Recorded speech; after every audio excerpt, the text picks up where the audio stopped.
Good morning, children. Today we are continuing with chapter 12, Biotechnology and its application. Today we'll study about pest-resistant plants. Now, several nematodes, parasites, they affect a wide variety of plants and animals, including human beings.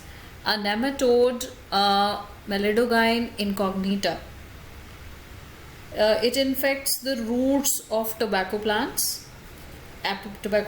and cause a great reduction in yield. A strategy was adopted to prevent this infestation, which was based on the process of RNA interference. RNA interference takes place in all eukaryotic organisms as a method of cellular defense. Now, this method involves silencing of a specific messenger RNA due to a complementary double-stranded RNA molecule, which binds to and prevents translation of the messenger RNA silencing.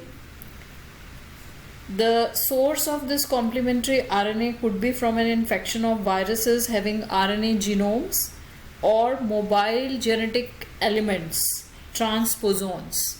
You can see here transposons also. Now, using agrobacterium vectors, nematode specific genes were introduced into the host plant. The introduction of DNA was such that it produced both sense and antisense RNA in the host cells. These two RNAs, being complementary to each other, formed a double-stranded RNA and thus silenced the specific messenger RNA of the nematode. So the consequence was that the parasite, this is the parasite in the picture. The parasite here, what are the consequences happens is the parasite could not survive in the transgenic host expressing specific interfering RNA. So the transgenic plant therefore got into protected from the parasite. So this is how we can protect the plants with the help of the technology, biotechnology, and we can obtain pest resistant plants.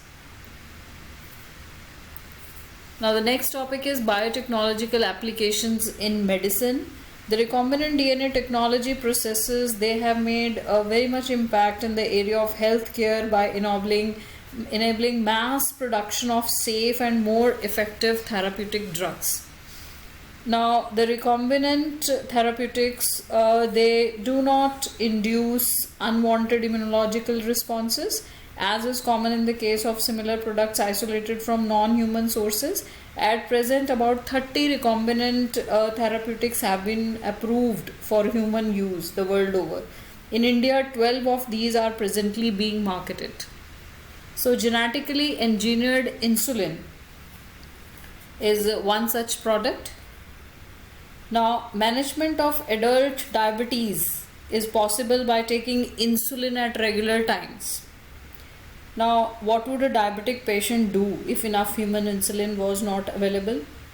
Now, we'll soon realize that one would have to isolate and use insulin from other animals. Now, would that insulin be isolated from other animals be just as effective as secreted by the human body itself, and would it not affect the immune system of the human body? Now, imagine if a bacterium is available and that could make human insulin. Suddenly the whole process becomes so simple.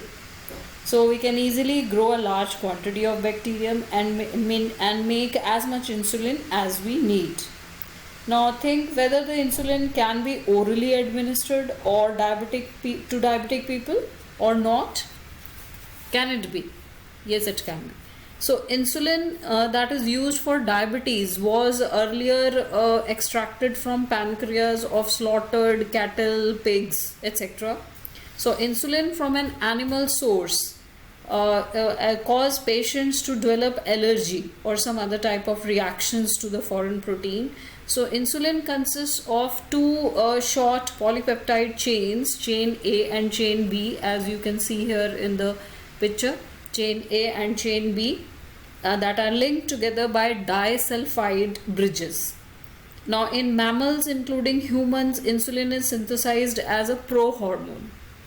Prohormone is just like a proenzyme, and the prohormone also needs to be processed before it becomes a fully mature and functional hormone, which contains an extra stretch called the C-peptide. So this C-peptide is not present in the mature insulin and is removed during maturation into insulin. So the main challenge for the production of insulin using recombinant DNA technology was getting insulin assembled into a mature form. So in 1983, Eli Lilly, an American company, prepared 2 DNA sequences corresponding to A and B and these chains of human insulin and introduced them into the plasmid of E. coli to produce insulin chains. Now chain A and B were produced separately, extracted and combined by creating disulfide bonds to form human insulin. So this is how human insulin is being made. This is the maturation of proinsulin into insulin, which is simplified here. So this is regarding genetically engineered insulin, which is a product from biotechnology, which we are using and which will be further using in the future also. Now next topic will start with gene therapy. So that's all for today. Thank you.